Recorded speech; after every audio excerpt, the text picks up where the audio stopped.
call the meeting to order. And go ahead, Scott, we'll offer the pledge. Here's the pledge. And John. Stand and follow me in the pledge. I pledge allegiance to the flag of the United States of America and to the republic for which it stands, one nation under God, indivisible, with liberty and justice for all.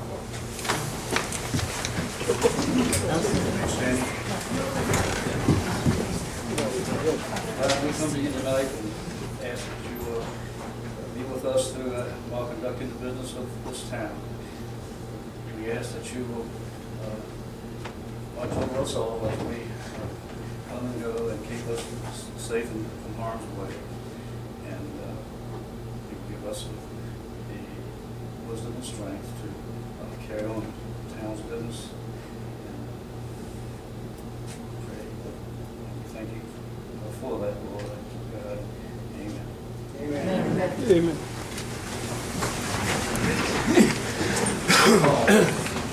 Councilmember Bowen, here. Councilmember Cullerton, Present. Vice Mayor Lutter, Here. Councilmember Rollins, Here. Mayor Tice. Here. We've got a full agenda tonight, and we have a number of proclamations, recognitions, and a presentation. So we'll begin by inviting Oliver Allen up to address the council. He's the new coordinator, outreach coordinator for the Blue County Libraries. Thank you. Good. Thank you for giving me a little bit of your time. I've been on this job for about 6 weeks, and I'm trying to familiarize myself with the different towns within Butte County that have library and use library services. We have a lot of services that I don't believe people know about. So what I've been doing is going out in all the different communities, going to farmers markets, issuing cards, handing out promotional materials for the library. Went to Paradise Elementary back to school night, gave out cards, talked to parents, enlisted the teachers.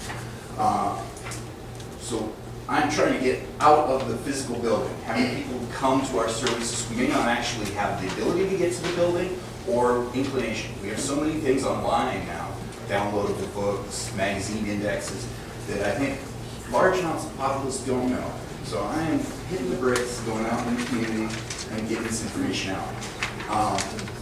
One of the things I like is, because I was the volunteer coordinator in Chico for the last 10 years, I'm not familiar with Paradise very much, other than to come up here a couple times a year to go to Minden's or whatever.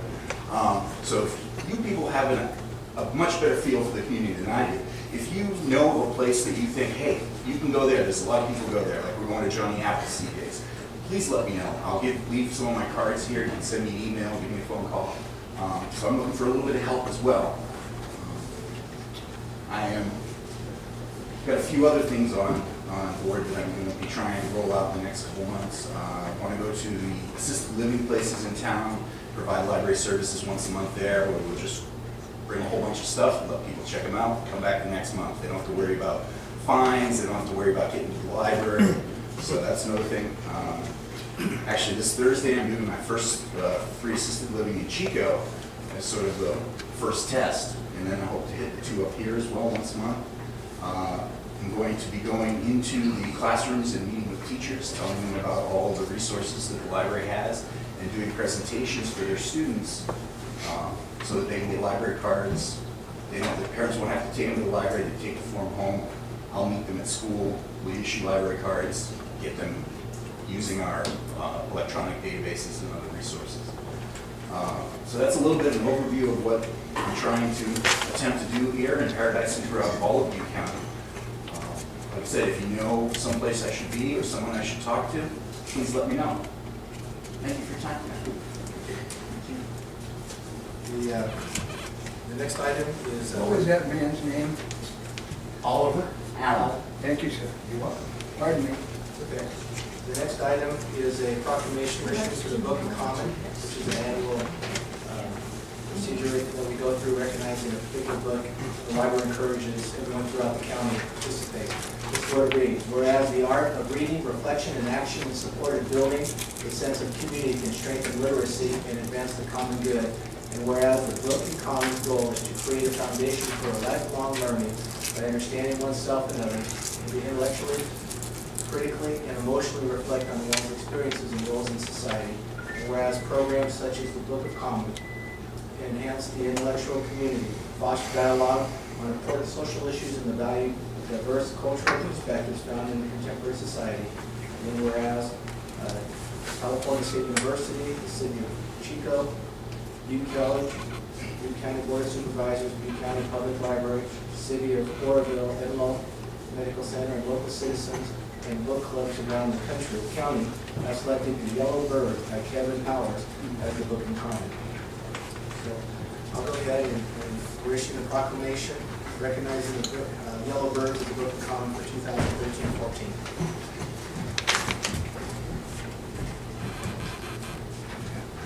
This is Brenda Clark, our Paradise Branch Librarian. Hi, thank you for the proclamation. I don't know if, I see there's a copy of the book up. I'm not sure if everyone has had a chance to read it yet, but it's a little bit different. We've had, some of our books have been nonfiction. This is a work of fiction based on the author's experiences in Iraq and his experiences there, and I think he explains very well what a soldier goes through. And we're going to be having programs throughout the county this year relating to veterans and veteran services.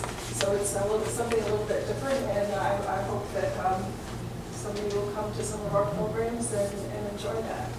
I just wanted to mention a couple other things that the library is doing.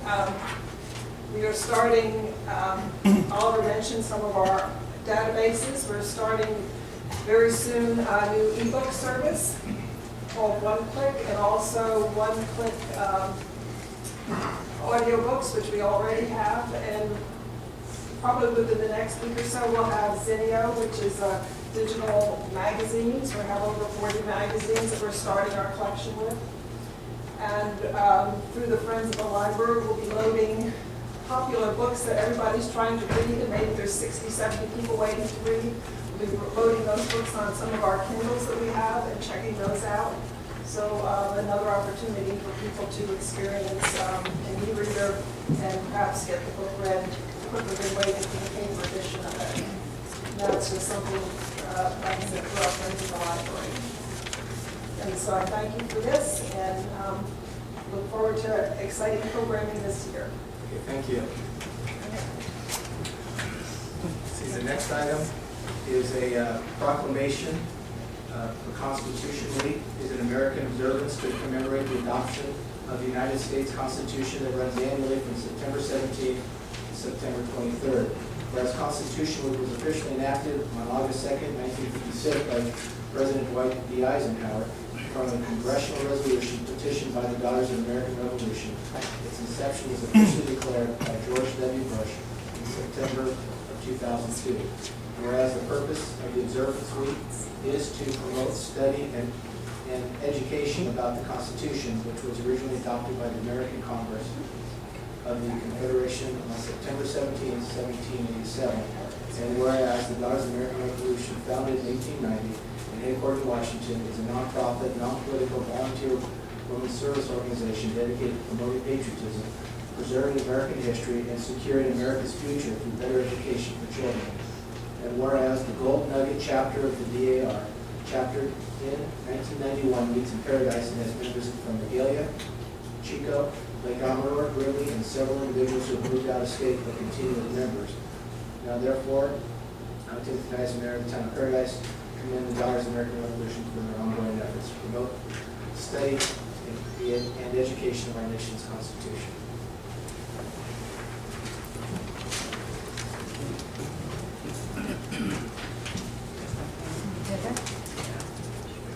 Thank you. The Golden Nugget Chapter of Paradise thanks everyone for attending this evening, and we're honored for our proclamation.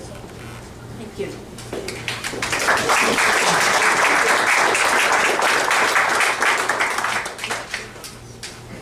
The next proclamation is being issued recognizing one of our local residents.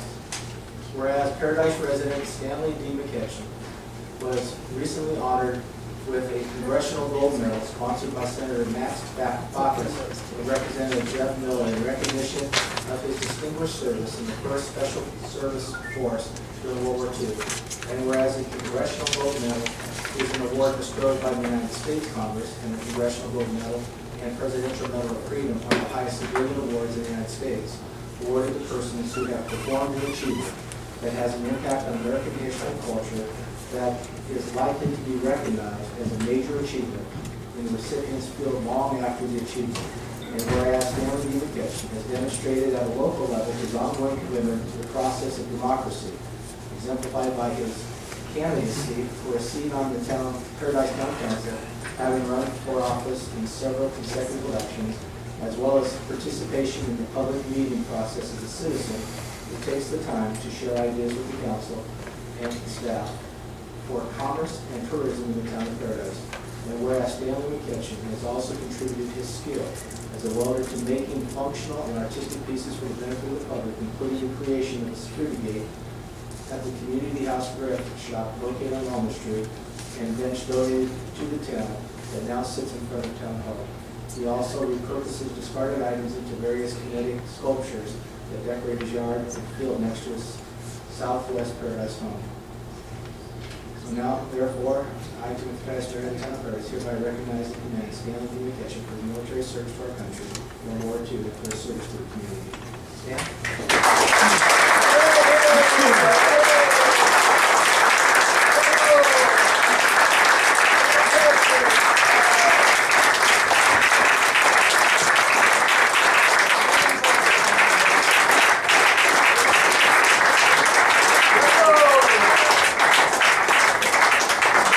I would just like to say that I want people to understand that I did not get this medal personally.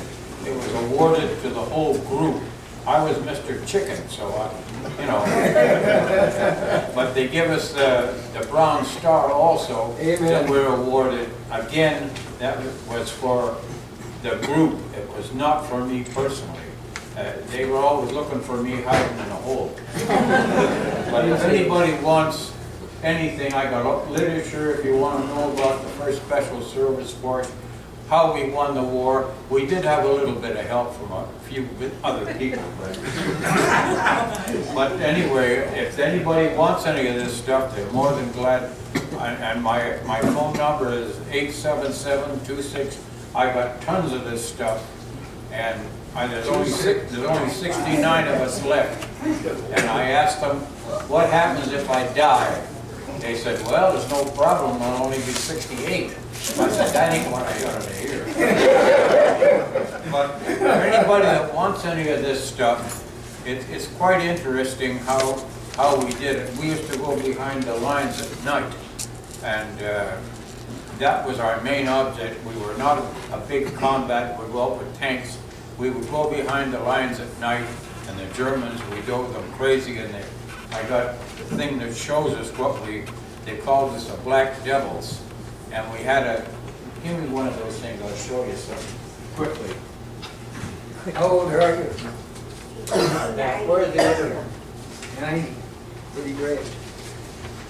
This one, this is here, I don't have the handout, but this is, when we would go into their barracks and steal their stuff, we were famous for stealing anything that wasn't screwed down.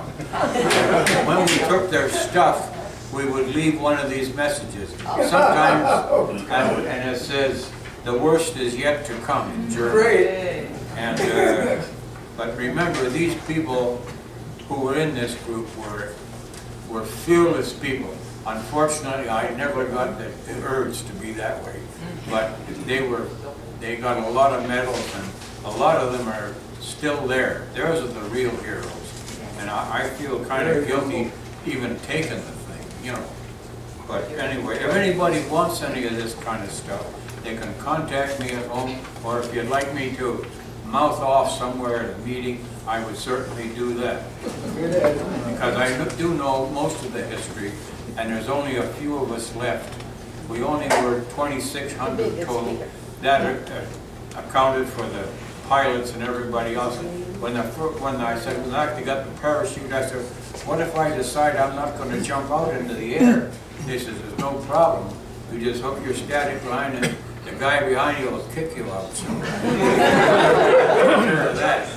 But I do appreciate, I wasn't expecting this kind of thing, and I feel guilty of even taking it because No, great. I did not really do much. I patched up lots of guys, I was a medic. So maybe I never got wounded after 1 year in combat. Thank you, Stanley.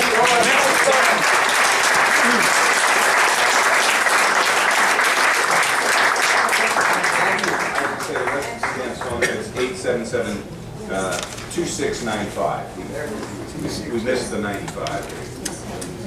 Thank you. All right, the next item is a certificate of recognition for two people who helped the town out a lot during this last summer.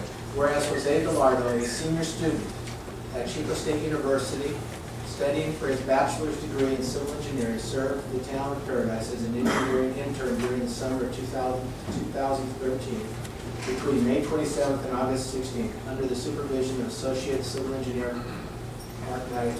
Jose accomplished meaningful tasks and projects for the town of Paradise, including 57 engineering and traffic studies, including speed data collection, analysis of existing road conditions, and use of engineering judgment for establishment of enforceable speed limits, preparation of 5 highway safety improvement program grant applications to the California Department of Transportation, valuable engineering research and day-to-day assistance to staff with tasks in engineering project management, construction inspection assistance for the town's Pearson Recreation Civilization Project, which included a variety of experiences dealing with road rehabilitation, transportation engineering, general construction practices, valuable input at internal and public meetings, and preparation of a computer-aided drafting town-based map, CAD.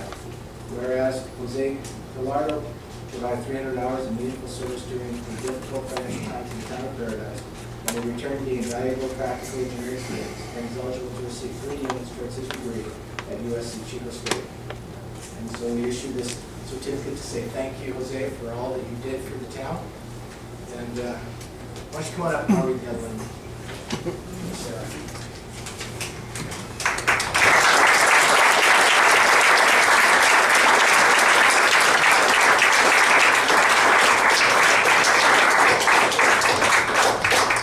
Well, it's an honor to get this, and it was an honor to work for such a beautiful community as you guys have, and everybody's really friendly here. Every time I went out on a survey, I always had somebody say hi to me, so that was really, really good. Everybody here is great, so thank you. Thank you.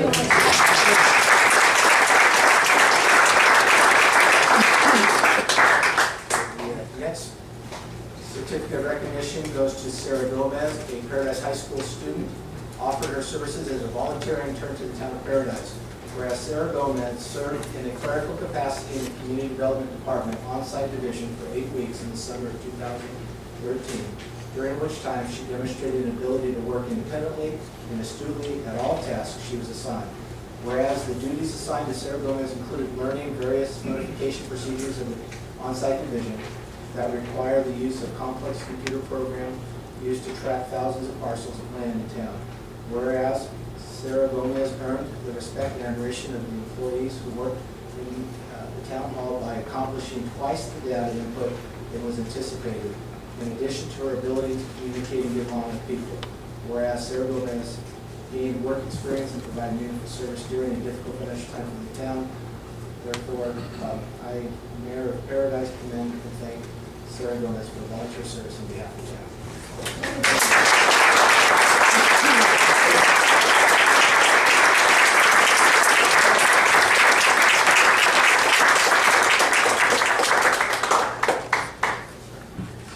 I not only want to thank you all for the wonderful experience that I had working here, but I also want to thank you for the solid base I now have for my future college career.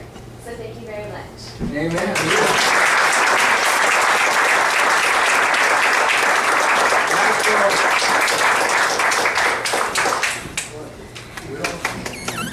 Okay, we're going to go ahead and go to 5B.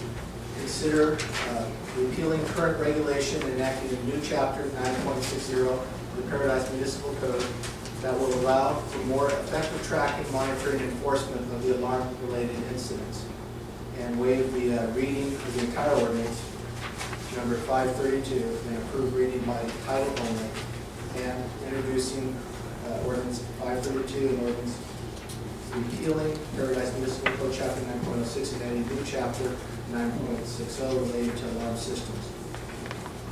This item will be brought to you by Gabriella Tizarri-Deneen, our chief of police. Mr. Mayor and members of council, today we're here to bring to council a few things regarding false alarms, and we will start with the alarm ordinance. The town already has an adopted alarm system ordinance to address residential and commercial alarm systems, registration, maintenance, false alarm fees, suspension of registration, appeal procedures, notices, and penalties.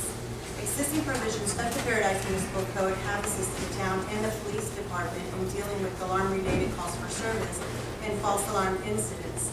However, in recent months, a review of the Paradise Municipal Code revealed insufficient regulatory standards for effective tracking, monitoring, and enforcing of alarm-related incidents, and as such, we have revised the ordinance. Among other things, the proposed revisions in the new ordinance will ensure that the alarm provider registers with the town and notifies the police department of any new alarm system installations. The ordinance will require residential and business alarm customers to register yearly, and the new ordinance will hold them accountable for false alarms. The proposed alarm ordinance continues to provide alarm customers with leeway for human error, as it extends one free false alarm per year and waives fines for not registering their alarm system if the registration is paid and completed within 10 days of the notification. The ordinance also has a built-in incentive for residential and commercial alarm users where there is no annual registration fee, or it will be waived if there are no false alarm incidents during that fiscal year. If the ordinance is approved, the master fee schedule will require amendments to Section 9 false alarms. The changes are based on the town's new cost recovery matrix that is calculated to reflect the actual cost of providing the alarm-related services, except in some cases, the fees are actually lower than that of the town's actual cost. In consideration of the proposed amendments to the ordinance and the master fee schedule, staff set out to research false alarm billing and tracking companies to include any potential new features offered by PMAM, the town's current false alarm billing and tracking service provider. Because there's a lot of information regarding the alarm companies, we prepared a PowerPoint to show you that. Josh, you know, the projector in the back of the room is not showing any PowerPoint. Correct. Okay, I didn't know if you were aware. Before we get started, I do, now that we've mentioned Josh, I would like to thank Josh and Valerie, the administrative assistant at the police department. They have both taken a lot of their time to research the different alarm companies and all of their features. So what we started with was we looked at why we needed to change. And of course, our main reason to change or to look at this once again is to reduce the number of false alarms in the town. We have a smaller workforce that needs to respond to calls for service or to proactive police work or to crimes of progress rather than go to calls where nothing is happening. And that is what happens when we go to a false alarm call. That is basically a nothing call. So we needed to look at that, how to reduce that. We also needed to look at the ordinance to revise it, to give the town some authority, to give us the opportunity to issue administrative citations and receive 100% of those proceeds. We also need to reward our alarm users who don't have false alarms and don't cost these nothing calls for services. We needed to revise the fee schedule to be current with the salary calculations that we've been using, that we adopted this year. We needed to look at ways to collect outstanding fees or fines and provide better solution for customers, such as a web-based system to register and pay online, and also to provide them with alarm school.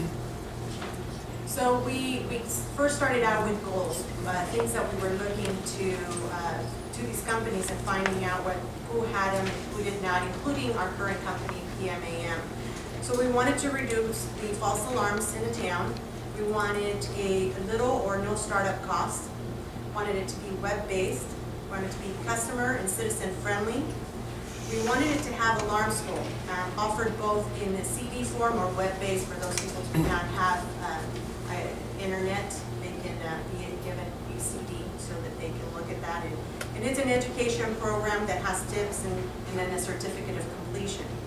Could I add one more thing because I'm not sure, we have the alarm school in here, and we also have exemptions. And I know one of the problems we have is with schools, because the large number of people that have keys and access.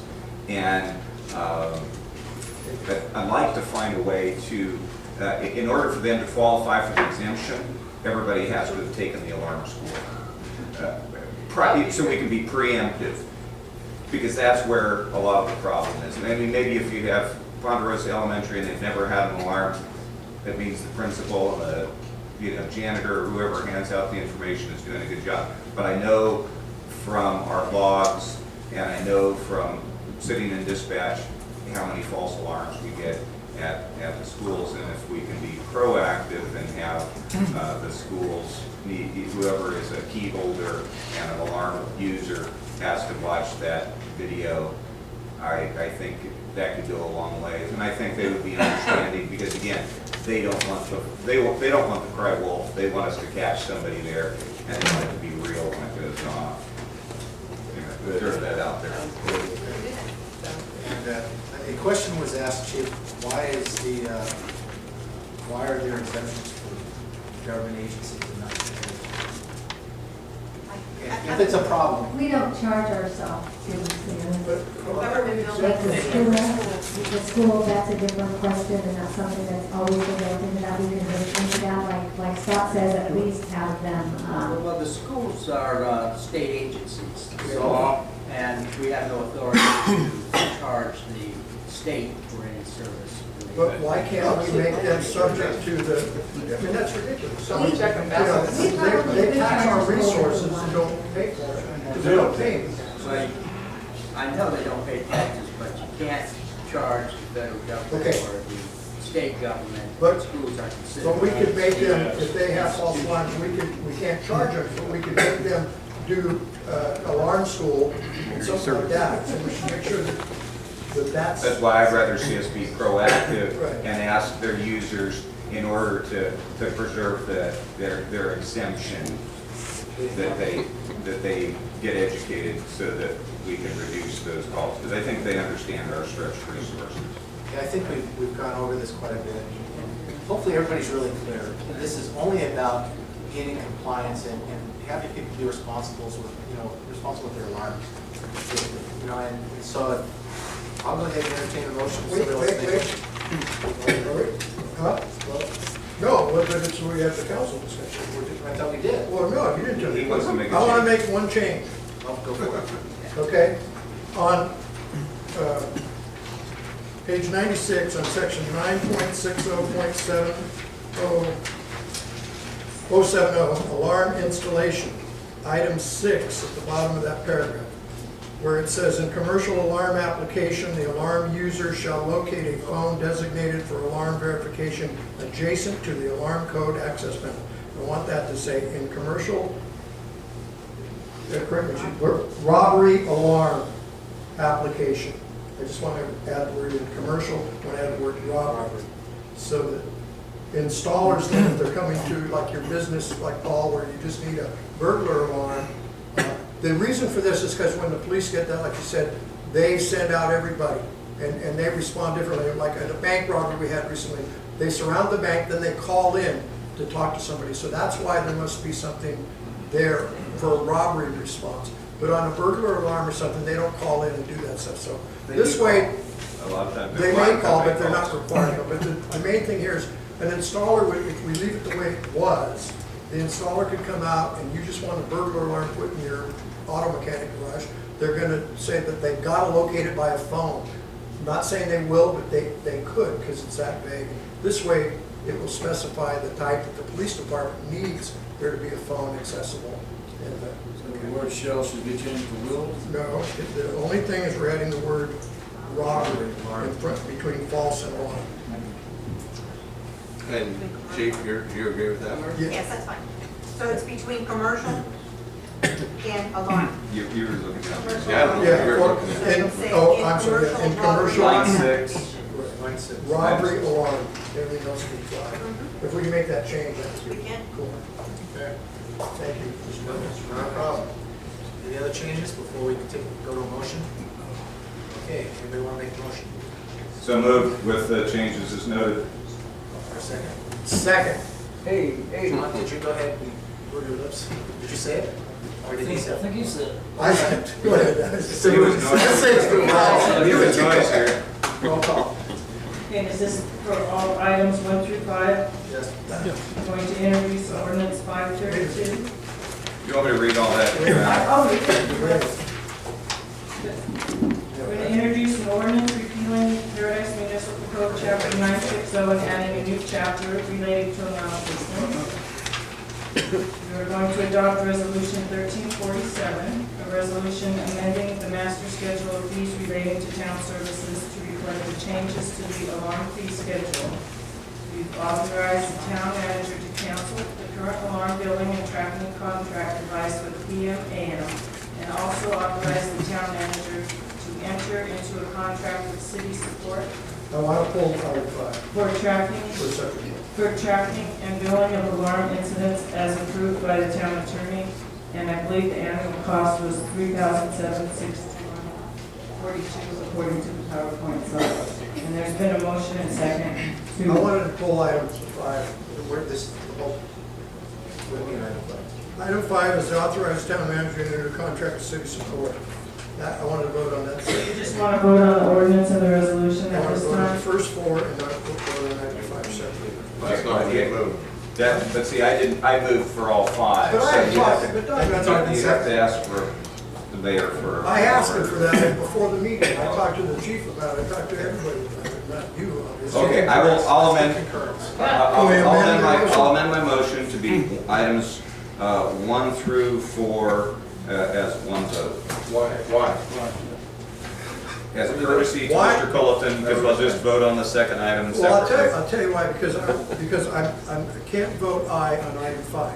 I've never seen the contract. I saw the PowerPoint presentation, I saw some numbers, and in this agenda pack, I mean, I'm just used to, you're asking me to authorize, now, let me get a clarification on that. If it's under $5,000, right? It is? Yes, it is. Okay, then never mind, I'll vote on it. I'm sorry. Okay. Because I hadn't seen the contract, and I didn't want to vote on something that I haven't seen. You know, if the audience asked me, well, what does it say? I couldn't tell. I haven't seen it. So, but it is within our, we did the 3 bids and all that, so I would draw my complaint. I'll vote on all 5. Yes, Sorry, I sorry. forgot that part. Okay, so that was a Okay. motion. We're back to the original. So motion. back to my original motion, I Thank you. withdraw my amendment to the motion, because now Mr. Culleton understands, So that was because I a looked at the motion. spreadsheet and knew that it was under Motion 5,000. by Vice Mayor Lauder, and the second was by, Second, I did. Wait. Yeah, I did. I seconded the the motion. second was by Colleton. So you introduced the ordinance and you adopted the resolution, you authorized the cancellation of the current alarm contract, and you authorized a contract with city support in an amount of $37.61.42 annual cost. Correct? Correct. Okay, roll call vote. Councilmember Rowland, Aye. Councilmember Colleton, With an apology to everybody, yeah. Yeah, aye. Vice Mayor Lauder, Aye. Councilmember Rawlings, Mayor Titus. Aye.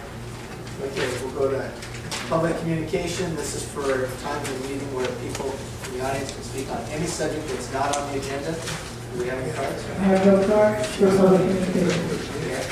Anyone speak, council, on anything not on the agenda? Not seeing any, we'll move on to item 7A. Discuss recommendations that resulted from the pedestrian safety community workshop hosted by UC Berkeley Safe Track. Mr. Mayor, I have a little background on this.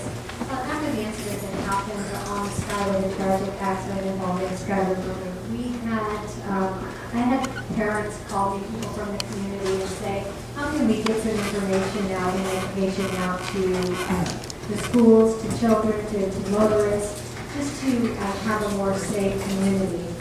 At the same time, I had a group call me from UC Berkeley Safe Trek and California Walks, and they were putting on a free pedestrian safety workshop for the town of Paradise. They had a grant to do that. So they came to our community with the council's blessing. We invited members from so many organizations. We invited members from the town council. We had Commissioner Rollins and Vice Mayor Scott Lauder. We had our police department. We had Butte County Association of Government. We had planning commissioners, Parks and Rec. We had members from the media. We had normal people, normal folks from the community, people who were interested in pedestrian safety. And we all sat and talked about pedestrian safety in the community. We went on a walkabout. We looked at spots in the community that need some improvement. And not to say that we would fix everything at once, but to give us some direction, to give us some idea, to give us some priorities, especially if we've got grant funding or other funding, and we can look at the priorities in the community. So with that, I want to talk about, I'm going to have our engineer give us a presentation on some of the recommendations that came out of that. We don't have the formal report yet, that has not been submitted, they're working on that. But we do have some things that we want to talk about, some improvements in the community. The other thing that we brought up at the workshop was our upcoming Skyway HSIP grant, our Skyway safety grant that we're going to do in the downtown area on the Skyway next year. We're starting to plan that right now. We've got some community input, or at least the beginning of some community input. And we're also doing our Marshall surfacing project where we will be doing some restriping. There may be an opportunity to look at making some changes or improvements in the roadway as well. So with that, I'll turn it over to Mark Maddox, our Associate Civil Engineer. Good evening, Mr. Mayor. Good evening, Council. Here we have our pedestrian safety workshop. I'm going to reduce the 4-hour presentation or workshop into less than 5 minutes. So 3 minutes, here we go. What UC Berkeley and California Walks came to us presenting a tool that we use on our end also, which is the Transportation Injury Mapping System, which allowed us to isolate collisions, historical actual collisions in Paradise. And what we did is further analyze those collisions and see what the trends are. We see an at-fault comparison in the last 10 years between pedestrians and motorists. 61% of the motorist is found at fault in that pedestrian-motorist collision. In addition, of those motorists traveling at various speeds, 50% of those collisions are from a failure to yield to the pedestrian right-of-way. One of the many topics we talked about at the workshop was how engineering is really step one. Without proper engineered facilities, remaining challenges are simply compounded. For example, crosswalks, what the pedestrian sees two longitudinal lines crossing the street may be a little visible for the pedestrian, but for the motorist, it's virtually invisible in the shade. So we talked about which crosswalk marking style is most visible to motorists, and the one in the middle was the consensus. For example, here's what we have at the Gold Nugget Museum at Pearson Road, the continental vertical bars kind of parallel with traffic. And Mark, the reason why they're yellow? School zones. School zones we are required to use markings in the yellow color if this was a certain number of feet.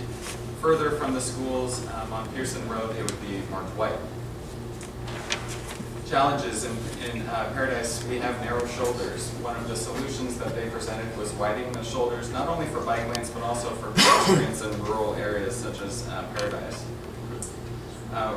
Many topics were brought up on upgrades to technology. One is pedestrian countdown signal heads, which provide timing feedback when a pedestrian crosses a street at a signalized intersection. So it'll actively tell you how much more time you have before the light changes for oncoming traffic. And that countermeasure is proven to reduce collisions. Also, rectangular rapid flashing beacons. These are a new technology which kind of resemble emergency vehicle light pattern on both sides of the road. and also alert motorists that a pedestrian is going to cross the road. Let's see.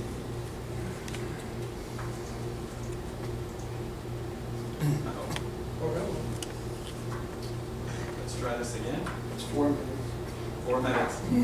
Okay. Take your time, Mr. Maddox. You're doing a good job. Last technology upgrade they presented on the pedestrian hybrid beacon, which resembles a traffic signal but is only pedestrian activated. It has different patterns and it tells the motorist to slow down. It's almost like a train crossing but for pedestrians. But one of the topics they presented is no matter what technology we use, no matter what countermeasure we implement, how engineering is done, speed increases severity. Between the difference of 20 miles an hour, we have a 5% fatality rate for a collision involving a motorist and pedestrian. And going all the way up to 40 miles an hour, that rate jumps to 85%. Okay, so we also focused on local topics, not just general ideal best case scenario, what we like to have. We wanted to focus on what the town of Paradise is moving forward with. As many know, we will be discussing further tonight. We have the 2012 Cycle 5 Highway Safety Improvement Program grant for our Downtown Paradise Safety Project. This is a $1 million grant with $900,000 federal funded. We were awarded this grant last October, and council approved the funding agreement earlier this year in April. Again, we're currently in the design phase, as Lauren previously mentioned, and all alternatives are being considered.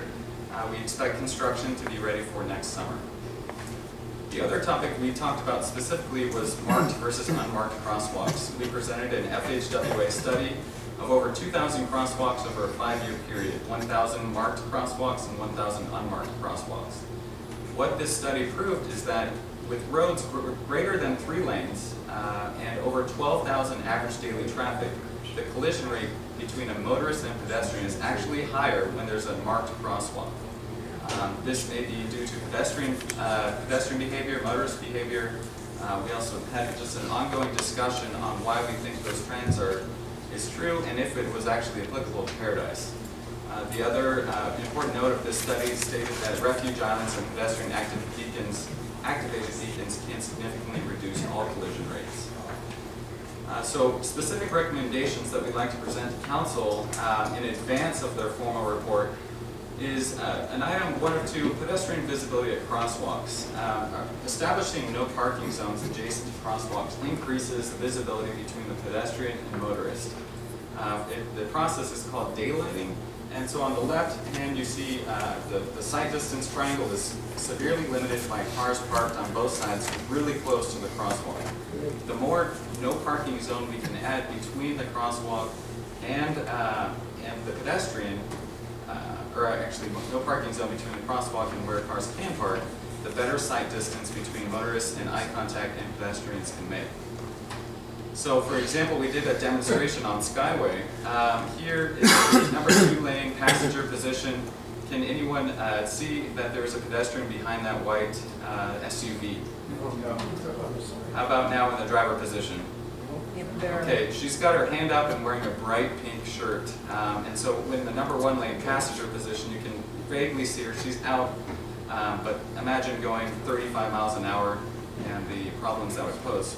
So with that, the no parking zone, that Chevy white SUV would not be permitted to park there, and the sight distance going back to this one would be clear. I think that's a great idea to consider. And so the workshop as a whole we talked about the manual uniform of traffic control devices issued by the state of California. They guide that 20 to 24 feet on each side of the crosswalk is prohibited parking. So the group as a whole recommended to council that we take action, or at least allow council to consider implementing this policy. If implemented downtown, we'd be reducing parking by 4 to 6 total spaces. The second item is we looked at specific crosswalks within our microsurfacing project area. There are about 5 of them. We have the options to evaluate and discuss the conditions on all of these marked crosswalks. We chose B and C here on this exhibit between the Elliott signal and the Oliver signal near Terry Ash Park to look at further. Here is what we presented for these items. Crosswalk B, Skyway north of Elliott. It's a mid-block crosswalk with an average daily traffic between 15 and 20,000 per day. It's 540 feet to the Elliott signal and 325 to crosswalk C. Crosswalk C is also a mid-block crosswalk at 260 feet to the Oliver signal and 325 to crosswalk B. What we'd like to do is propose to council that we eliminate crosswalk B as a recommendation that we can implement with this Skyway or with the microsurfacing project. We recommend this implementation because these crosswalks are in such close proximity to adjacent signals where a pedestrian can push a button and cross the road. We chose that crosswalk C should remain because it is adjacent to bus stops and because it is adjacent to a commercial building that is under construction now and also the Paradise Parks and Recreation. This will allow pedestrians to cross the street and have a preferred alternative rather than having 3 alternatives and more fun for pedestrians appropriately. So our request from council is again to implement the no parking policy 20 feet on either side of the crosswalk, remove the Skyway marked crosswalk mid-block just north of, actually just south of the Oliver and Skyway signal. Our next steps is California Walks and UC Berkeley will be issuing a formal report for council consideration and adoption. And with that, I think that's 4 hours and 5 minutes. Good job. All right, so Mark, I think the pictures we may have, that when you were talking about which one was going to be eliminated, the one next to the bus stop is actually the one that gets eliminated, because that's the one that has no cut curbs. Right. And the one south that's closer to the Elliott is the one we're keeping. The one closer to Oliver is the one we're eliminating, because I was on that block. Right, we discussed that, and it's certainly an option, but our thought process on why the northerly crosswalk should stay is because it is closer to it has driveway access for wheelchair access, and that we could present a plan to implement ADA compliant ramps there. Okay, so you're saying now you want to keep the north one and not, okay, because I know there's a group that walked that area, felt that the one closer to Elliott would be better to keep and the one north would be better to eliminate, because when you have people standing at the bus shelter, it also makes it look like people presume that they're waiting, are they waiting for the bus or are they waiting to cross the street? That makes sense. Where was that? On Skyway, between Elliott and Oliver. The rec center, or I thought they were There's- across from La Comida. What, no, we're not doing we aren't taking, tonight, we're not working on anything between Pearson and Elliott. Because those are in the HSIP, the Highway Safety Improvement. Is that gonna get resurfaced? Not, Not micro. Not this time. It's in the downtown Okay, project, okay. or downtown pedestrian safety project for next year. Okay. I think Councilman Lauder brought up a good point there, we should look at that maybe. Okay. Well, but we could give direction tonight for you guys to do whichever one makes the most sense. Great. That'd be yes, I'm fine with that. I mean, I'll defer to the expertise of the staff, but I know that the southern one had the cut curbs and it seemed to make more I sense. think your point about the bus stop was a very good point. So if we did have a crosswalk there and then there was a bus shelter there, people would think that they're at the bus shelter waiting to get on the bus. And if there's people just standing there for the bus, people are going to stop because they're thinking they're across the street. I think that's a very good point. We were looking at it the other way, that it was nearer to the bus shelter, so more people would cross the street right there. But I think we need to look at that. Maybe go out and take a And we could dust off we did a crosswalk study a number of years ago that included those 2 crosswalks on which ones are used more often. We can take a look at that. Right, and you're right, the one that you're speaking of has the ADA ramps already cut in there, so we do have to look at it. So it's right by the front. I have one card from Tom Kelly.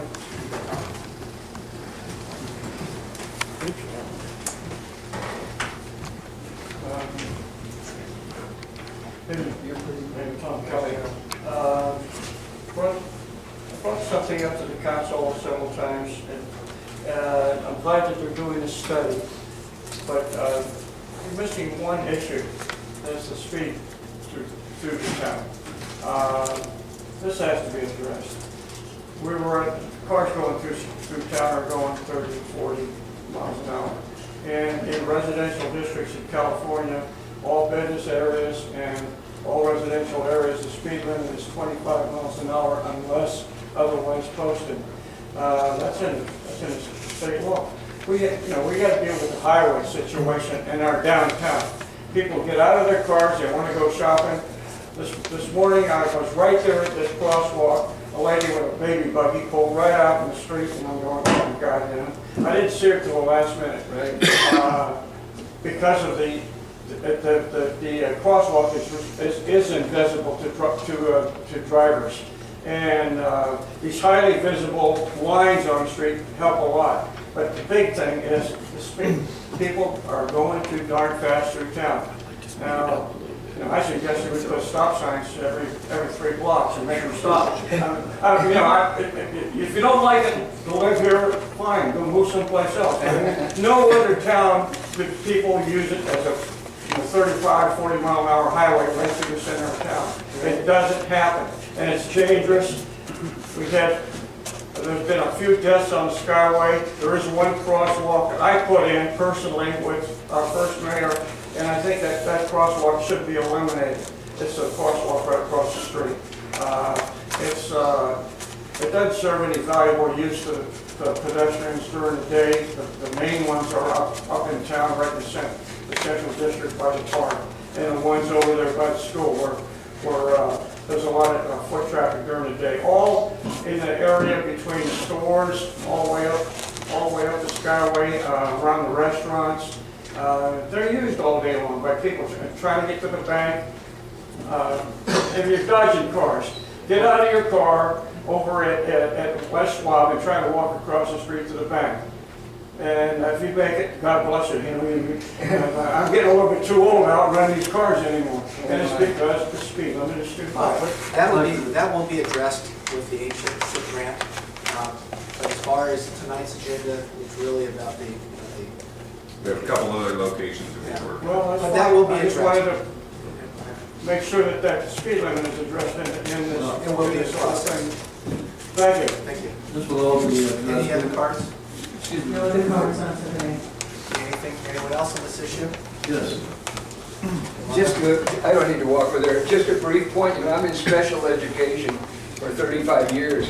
A lot of my kids break into the crosswalks here, and I've just about hit 2 or 3, and they break into a run when they're halfway across. They kind of think they got it made.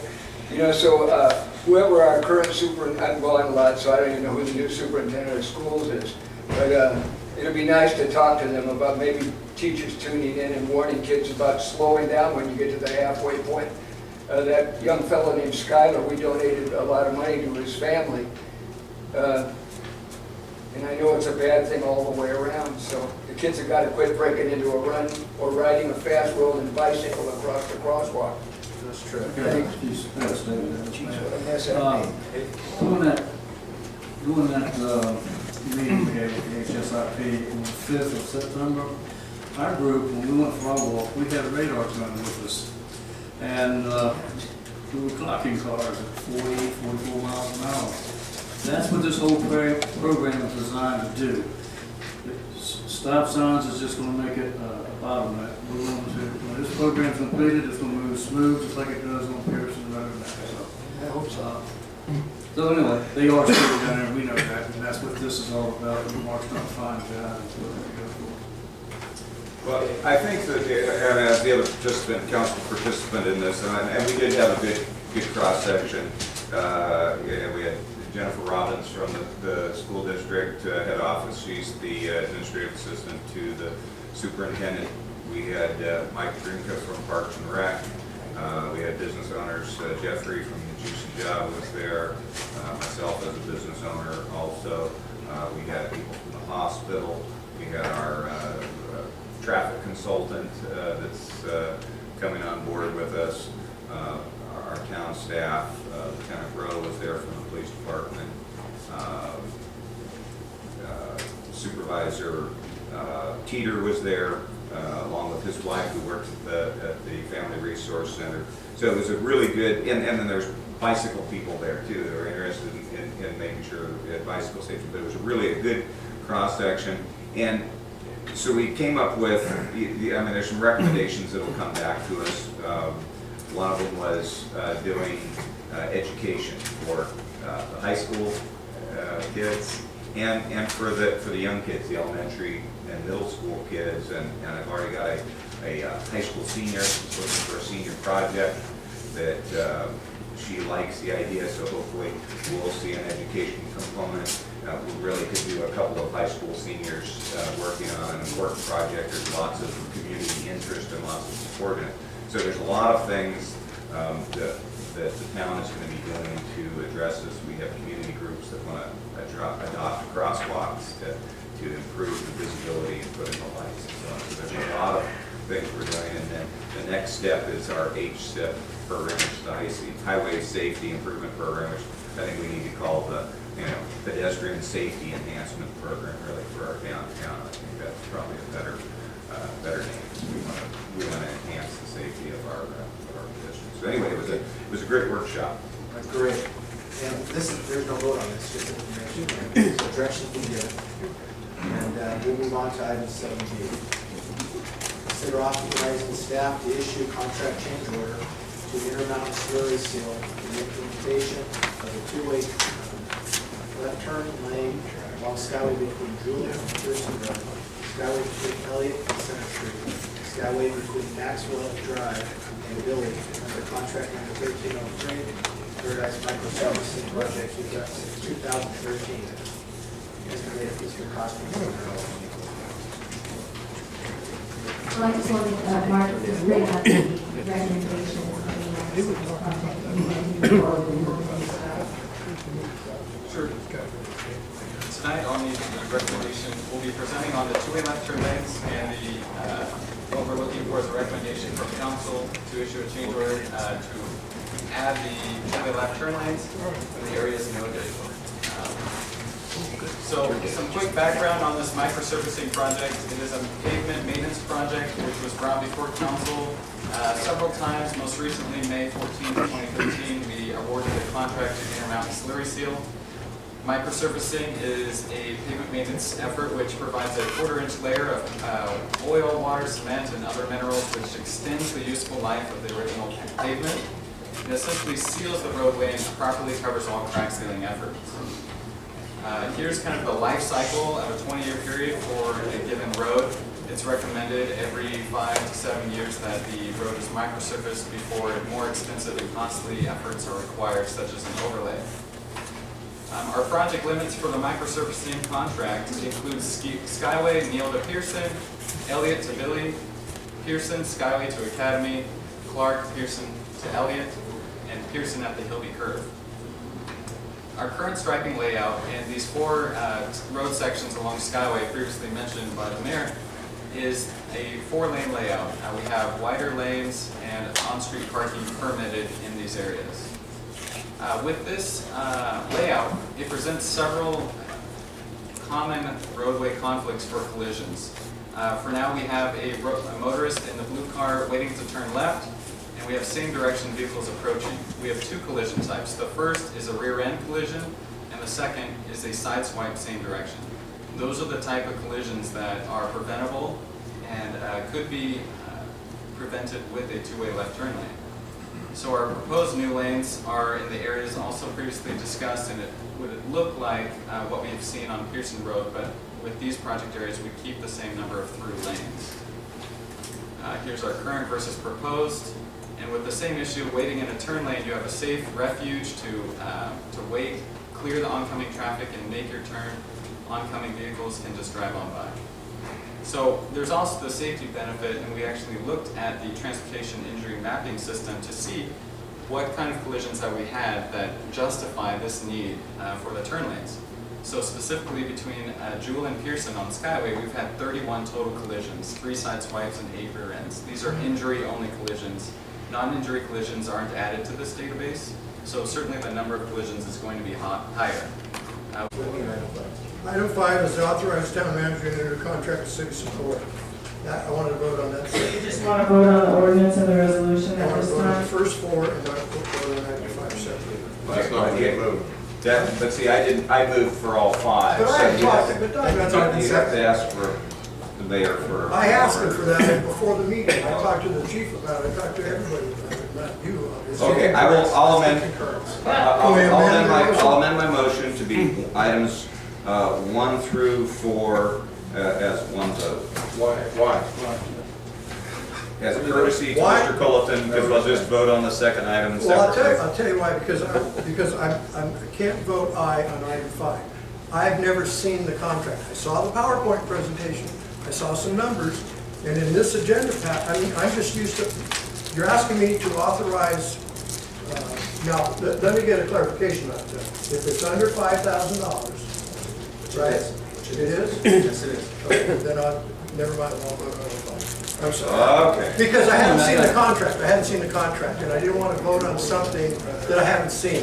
You know, if the audience asked me, well, what does it say? I couldn't tell. I haven't seen it. So, but it is within our, we did the 3 bids and all that, so I would withdraw my complaint. I'll vote on all 5. Yeah, Sorry, I forgot that. that part. Okay, so that was a motion. Okay. We're back to the original. By So motion. back to my original motion, I Thank you. withdraw my amendment to the motion, because now Mr. Culleton understands, So that was because a I looked at motion. the spreadsheet and knew that it was under Motion 5,000. by Vice Mayor Lauder, and the second was by, Second, I did. Wait. Yeah, I did. I seconded the motion. the second was by Colleton.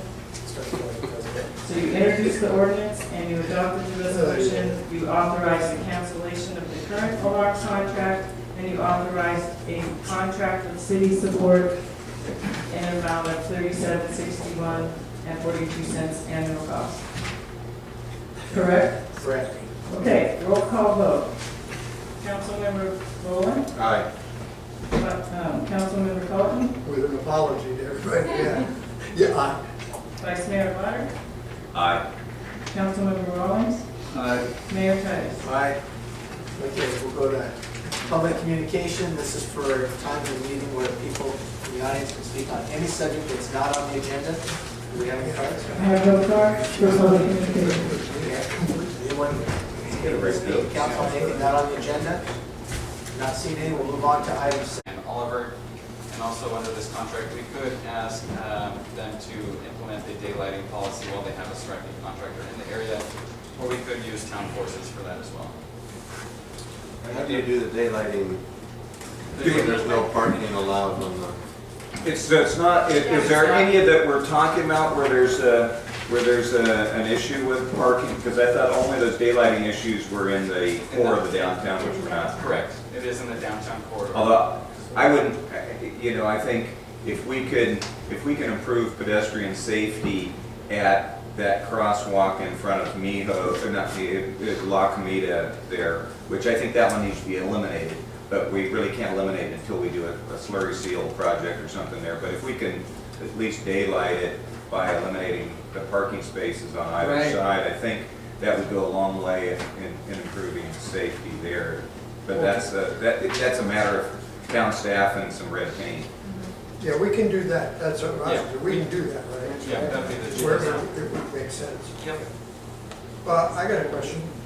So if we do this, which I think is a good idea, but you say that one lane will be 11 feet wide, and I just noticed a lot of commerce in town, How wide is a logging truck, a garbage truck, or semi truck? Because there's a lot of, that travel that particular, those roads. They use both lanes anyways. No, I know. I was just, Yeah, you just get out of their way. I get the point of the traffic calming, I'm just saying that, because it would, I mean. How wide is a fire truck, chief? 8 foot, maximum allowed by Department of Transportation. Okay. On any of those Everyone's roads. mirrors can stick On any of those out to the rigs, other right? side.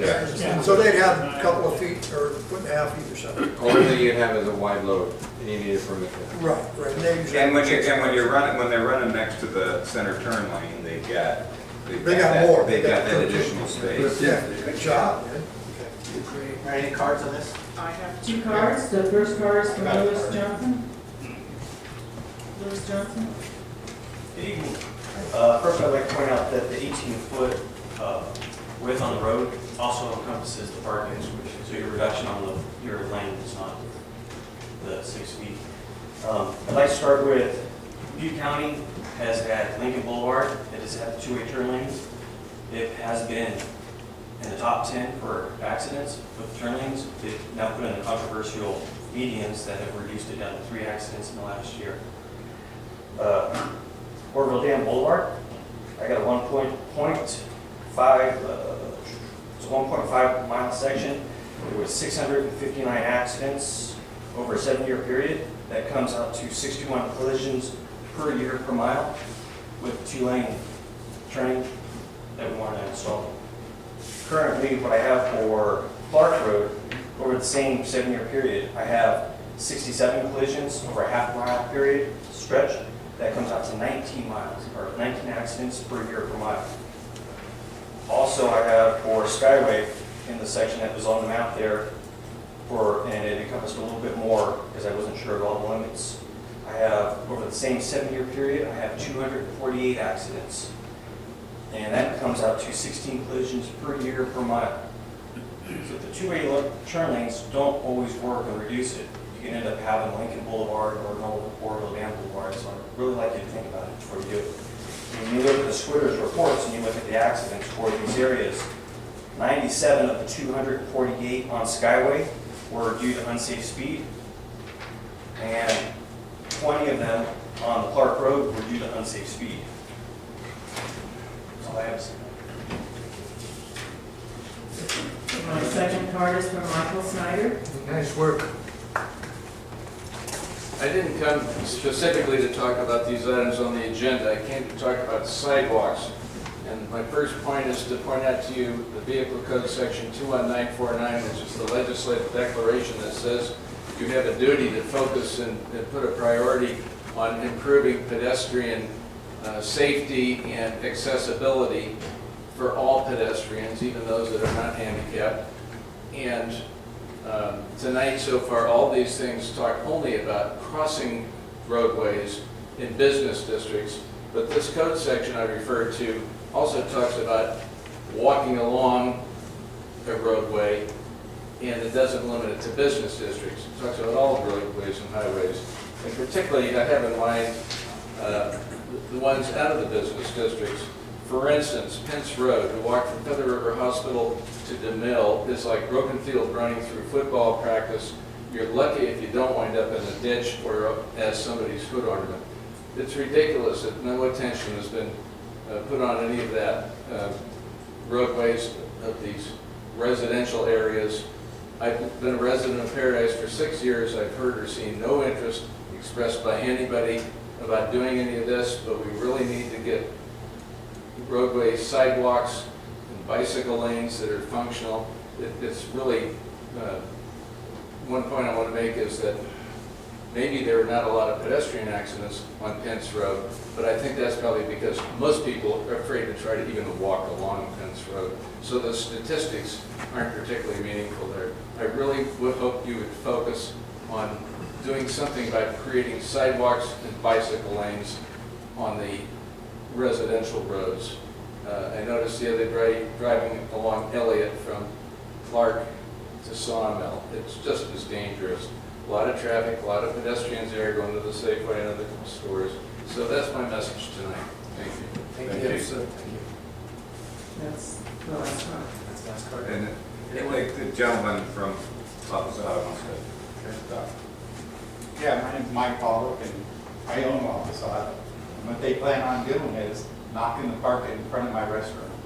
Number one, with that, in my mind, that is going to make traffic go faster through right next to the sidewalks, which there are no sidewalks, in front of my restaurant, down the street to City Hall. As far as I see this doing, it's going to cause, it could cause more problems. The people speeding, be able to go faster. People think that 35 is the speed limit, but they think that 40 is okay. 45 might be okay too. So as far as I see, lighting in the thing instead of is going to be a detriment to traffic and safety. And we should think about the speed limit on that thing. I mean, if the cars parked on the side might stop people from driving fast. You open it up, they could drive faster down there. Plus, in front of my business, there'll be no one for delivery trucks. So what you end up doing is limiting senior citizens are getting into my business because they have to drive down to a parking lot and can't walk up the stairs.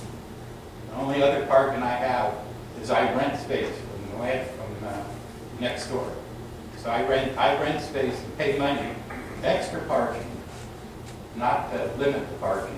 And I need parking, the restaurant needs parking.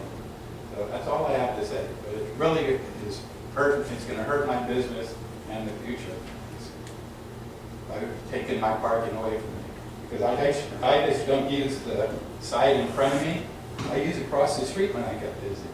So if I have a party of 30 people that wants to book a party, might as well not even take it, because they're going to take all my parking up, and I won't have no other parking for other customers. That's all I have to say.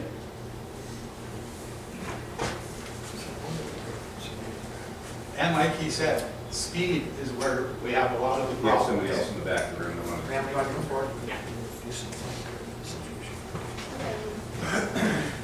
I'm Jennifer. We own Dick's Bar Company on the opposite side of the street along the side. I definitely sympathize with the parking issue on the Skyway because it's never been great. However, being a person that comes from Chico to turn into my business for the past 6 years is very thankful that you guys are finally going to give me a place to turn in and not have to go all the way up and come back down Skyway for the safety of myself and the people in our car. So I'm thankful that you guys are doing the train lane, and I hope that in the future we can work on the parking situation downtown to give people more ability to park somewhere. And also, I want the speed limit to go down to 25 miles an hour on there. People pass my building in the afternoon probably upwards of 50 miles an hour like it's a highway. So I think a 25-mile-an-hour speed limit would be the best thing for the entire downtown area. So How close are you to Mike's restaurant? across the street. Across the street. And do you have, would you be willing to work with him on letting people park? I can't let people park there because I bought that extra lot for my big brick deliveries. Oh, okay. Yeah, so that's why we have that. But vacant nights lot. and weekends it might work? It depends on my ability. You might be able to talk to him about it. Thank you. Never miss an opportunity to try to work something out. Okay, anyone else? All right, we'll go ahead and close and bring it back to council. Any comments? You know, I think it's a great presentation. I think there's a lot of advantages to it. But I'm hearing what you're saying, Mike, about, La Posada is unfortunate. We have a lot of businesses here that were built 100 years ago, before there were standards and there was all that ADA crap and all that. But I didn't mean that to offend anybody when it comes. Because it's very cumbersome, those laws, a lot of times. They're very expensive. So, but like you said, I mean, where's a handicapped person going to park? His parking lot, he has off-street parking, but it's down below. I've been there, I walked up to it. So if we do something that then maybe, what happens to that business then? Where then they suddenly are required to provide handicapped parking and they don't have any way to do that. I mean, because a handicapped person, a wheelchair is not going to come up that hill. But the street isn't necessarily legal handicap. I'm not saying that it is. I'm not saying that it is. I'm just saying that, like, I don't know if we have any, maybe we don't have any liability in it. We make some rules or we change some stuff to where then suddenly it shuts the business down. The tough part is the street isn't your handicap parking. And every business needs to deal with their handicap parking. I mean, I know it's tough. And I just got done having to redo all my handicap parking. So I spent a considerable amount of money to do it. Because it wasn't up to the current codes. But that's something, each business has got to have their own parking. I mean, you can't depend on, when you get into downtown where there is nothing else, I mean, those are side to side, there is no room. It's a tough, I know it's tough, and I hate to see anyone get hurt by it, but I'll tell you, it's watching downtown, to have a center turn lane, or not necessarily downtown, but the spots we're talking about, I think that would be a tremendous improvement. I know you can pull statistics out and find about anything that you want, but I think it's a great opportunity for us to alleviate a lot of problems. I've noticed on Upper Skyway from Holiday on up, it's helped considerably turn it into those businesses. Right. Yeah, you might sit there and wait for a while, but you have a place to sit and wait until it's ready, and you're not feeling the pressure. So I think this is a huge opportunity for us. I think that the suggestion of putting up, changing the speed of 25 miles per hour, it's not going to slow anything down. They zip by them signs sometimes, but they just throw them in the breeze when they go by. But this gentleman has a unique problem because his parking is down a hill, because off-road parking. I've eaten at that restaurant, pretty good food too. But what he was talking about, the large set of steps in the back of that restaurant.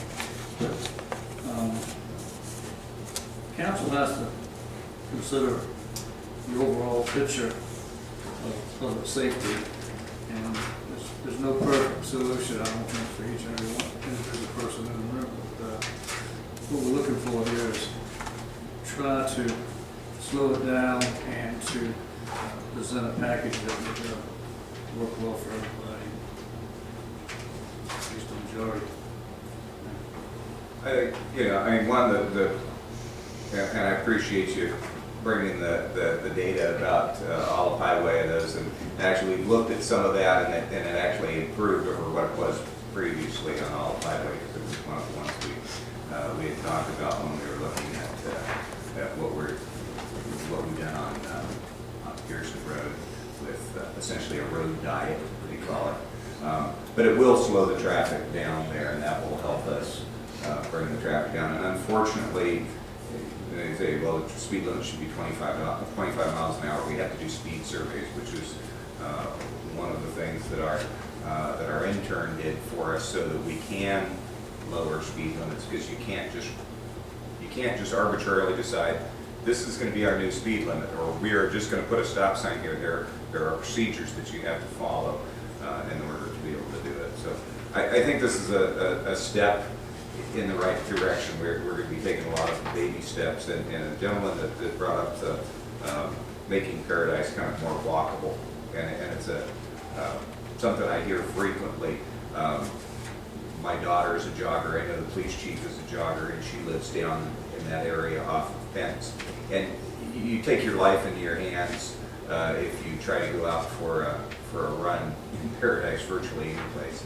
And so it's something I think the next step that I would like to do as a council member is after we address some of these pedestrian safety things, is talk about making the community more walkable. One of the people we had on our pedestrian at the pedestrian workshop is a lady in a wheelchair, in a motorized wheelchair, and she motors all over town. She lives down off of Jewel Road. She rides her scooter all the way up to my movie theater at Clark and Wagstaff. So she knows every road, every bump, every curve, all the obstructions, the mailboxes and the posts and signs and all the other things. So it's one of the things I would like to, because whether you're in a motorized wheelchair or you're a mom pushing a baby carriage, or you're pushing a shopping cart, or just walking side by side, there's a lot of places where you can't get to. And so I think it's a natural progression after we address the pedestrian safety, because one of the things we talked about in the workshop was make it safer. That alarming the number of kids, only 5% of kids at the elementary school walk to school. And that's largely because of the safety issues. So if we can address some of those and work on safe routes to school, so that we can start addressing some of these things. And what we're doing on that Pearson corridor, I think, is going to go a long ways towards that, and it'll be a good impetus to move along and try to find some solutions on places like Pence. Ponderosa Elementary School has ditches there, and lots of communities don't use ditches for drainage, but we get a lot of rain. You know, can we get money to put culvert pipe in, cover it with gravel, so at least you have a place to walk or ride your bike. So there's a lot of things I'd like to do, and I think you can look for us to be doing those kind of things in the future to make Paradise more walkable.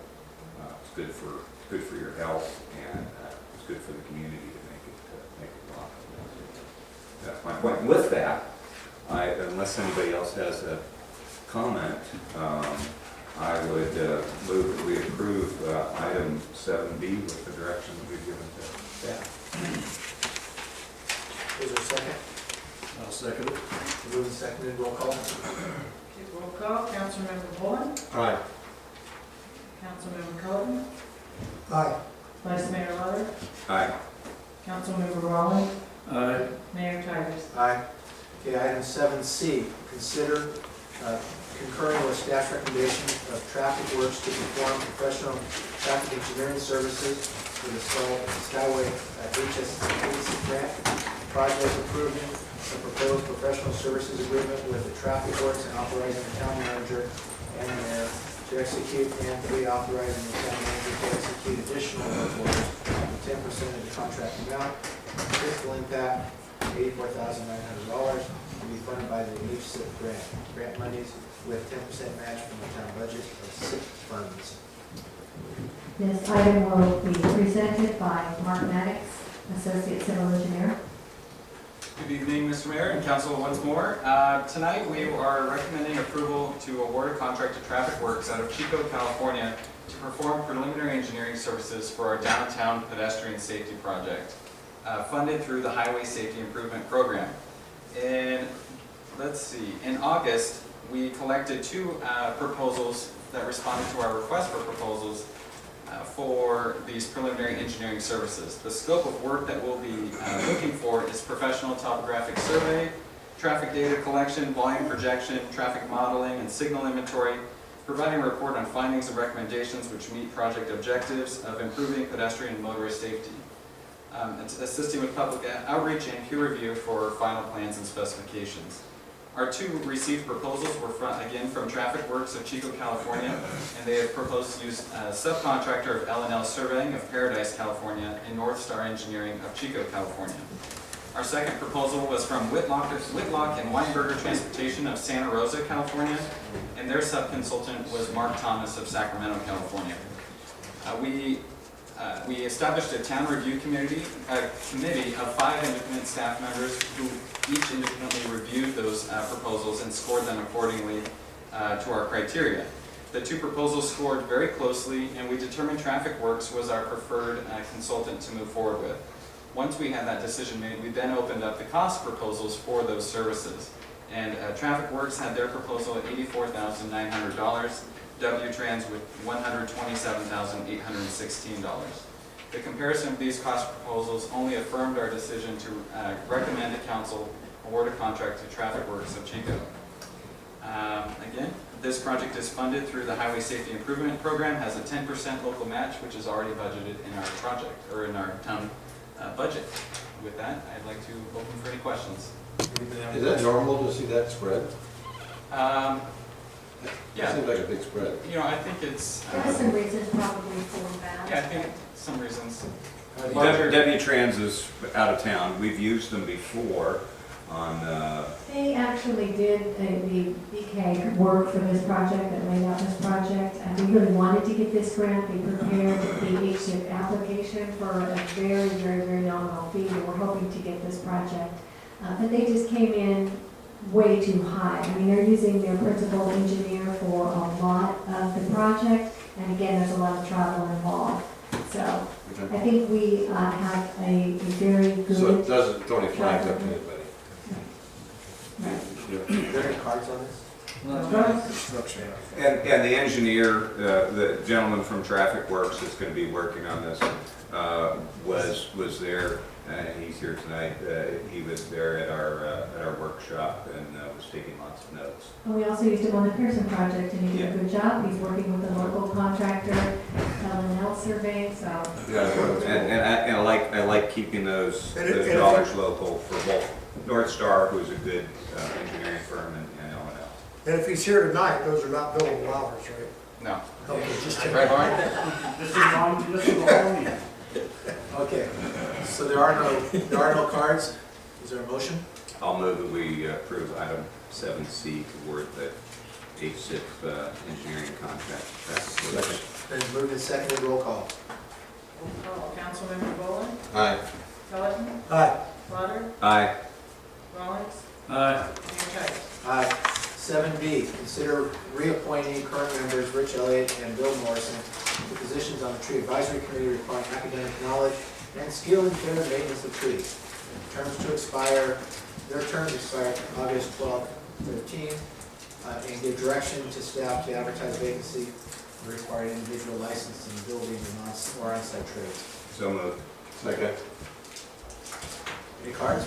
No cards. Okay, move to second, roll call. Motion, Monner, second, Boland, to appoint Rich Elliott and Bill Morrison to their current positions. Not even a roll call. Okay, so that's All in favor? There was no money involved. All say no.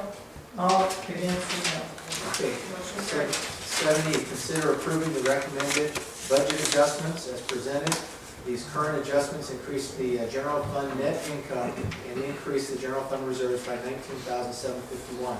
Is there any cards? No cards? Is there a motion? Okay, it's moved. Is there a second? We know what it is. Yeah. Did I read that? I'll second it. All right. That's Pellegrin, Rawlings. Good job, Gina. Yeah. Councilmember Y'all messed up. Boland. Yeah, you waited around 2 hours for that. The next one's good. Councilmember Boland. Aye.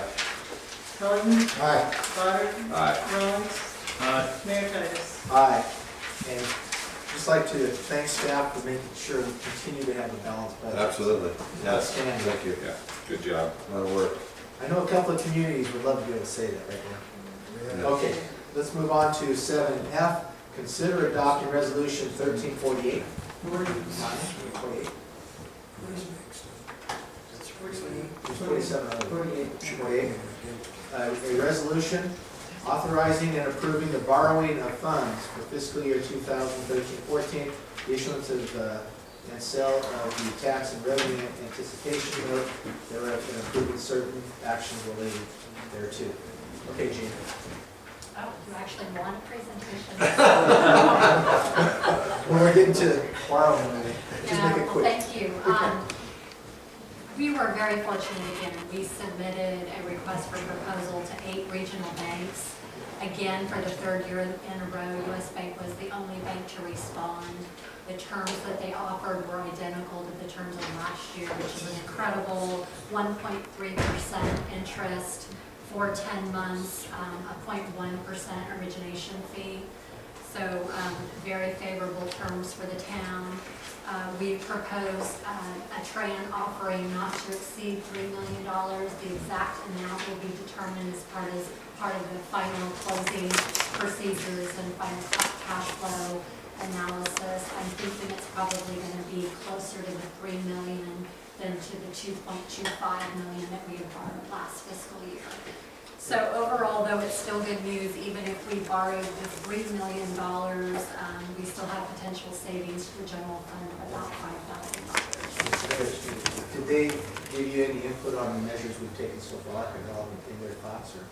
No, not specifically. Obviously, they are watching our financial statements and the progression that we're making. I think our balanced budget for this current fiscal year is obviously helping them in their decision-making and offering this Tran to us. But again, we're very grateful that they're willing to continue this relationship. And we have moved all of our banking there, haven't we? Correct. I think it speaks volumes. I mean, you've got the biggest city in the county can't get financing, and yet, even though we've been struggling, because we're doing the right things, we're able to get it. We only have one suitor, but, but they've got faith in the town, and things are moving forward. Well, the other thing that's interesting is they're using Bank of America, who we formerly used, and wouldn't give us, wouldn't do a Tran for us, but US Bank would. They felt that trying somebody else wasn't worth it if the people they were banking with, wouldn't give them a loan, which seems like, gee, time to change your banking relationship like we did, and it's paid off. So. Absolutely. Okay, any cards? No cards. Okay, is there a motion? Yes. Comments? Okay, John, you make a motion? I recommend we adopt the resolution as written. And, Is there a second? Second. All those in, roll call. Roll call vote. Councilmember Boland. That was close. Raise your hand. Aye. Pellegrin. Aye. Goddard. Aye. Rawlings. Aye.